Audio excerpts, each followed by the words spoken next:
প্রতিদিন খানা খেলে ভালো করে খানা খেলে খাওয়ালে আল্লাহ তাবারক ওয়া তাআলা বড় বছর আল্লাহ আমাদেরকে ভালো মতো খানা খাওয়াবে।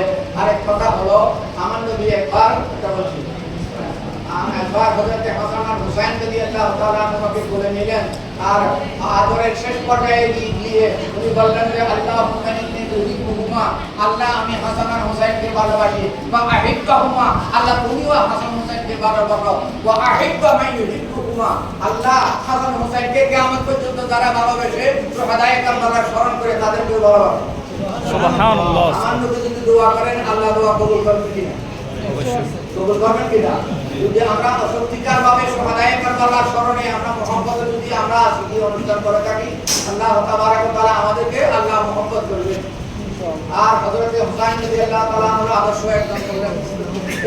উনি শুধুমাত্র দিন উদযাপন করা হয়, এখান থেকে অনুধাবন করা, এখানে আমাকে কিছু শিক্ষা গ্রহণ করা, এখানে আমরা কি করতে হবে? হযরত হুসাইন রাদিয়াল্লাহু তাআলা শহীদ হতেন না, এজিদের বায়াত করলে, এজিদের বায়াত করলে সমর্থন করলে শহীদ হতেন না। এজিদকে বায়াত করলে কেন? সে শরাব পান করত, সে সৎ মাকে বিয়ে করা যায়। নাউজুবিল্লাহ, নাউজুবিল্লাহ। অন্তর্ভুক্ত করেছে সেজন্য হযরত হুসাইন রাদিয়াল্লাহু তাআলা নাপাকের হাতের মধ্যে বাঘ খাচ্ছে, নাপাকের হাতের মধ্যে হযরত হুসাইন হাত দেননি। আমরাও জীবনের মধ্যে যতটুকু সাধ্যমতো পারি না অন্যায় তো কখনো আমরা আদি পছন্দ করব না, মেনে নিব না। আর মধ্যে আরেকটা আছে তোমাদের শিক্ষককে আরেক দিনের মধ্যে একটা সুখবর যে সম্মানিত অতিথি বলেছেন যে তোমরা বর্তমানে কোন স্ট্যান্ডার্ডে নয় মাদার ভাই আসো আরবিক ইউনিভার্সিটি, আরবি বিশ্ববিদ্যালয়, আরে স্ট্যান্ডার্ড তোমার তোমরা করতে চাও, তোমাদের কাম করার ইচ্ছা আছে? আচ্ছা বলো না তোমরা এই দিয়ে যে কাম করার ইচ্ছা আছে, সুবহানাল্লাহ না করো প্রকৃত কামেল হতে পারবে না। ঠিক, প্রকৃত কামেল হতে পারবে না। বুখারী শরীফের হাদিস আব্দুল্লাহ ইবনে উমাইস রাদিয়াল্লাহু তাআলা আনহু সিরিয়ায় এক মাসের রাস্তায় গিয়েছিলেন যে একটা হাদিস ছিল।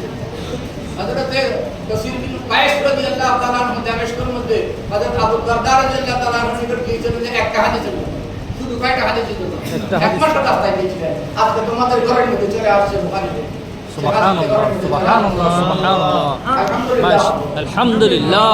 তাবারাক ওয়া তাআলা আমি সম্মানিত অতিথিদের কাছে আমি আরজ করব প্রতিশত যাতে তোমাদের সাথে আশাকে আল্লাহ তাবারাক ওয়া তাআলা তাদের মাধ্যমে আল্লাহ পূরণ করে দিন। আমিন। আসসালামু আলাইকুম ওয়া রাহমাতুল্লাহি ওয়া বারাকাতুহু। মাশাআল্লাহ, মাশাআল্লাহ, অত্যন্ত চমৎকার ভাবে আজকে রাসূলুল্লাহ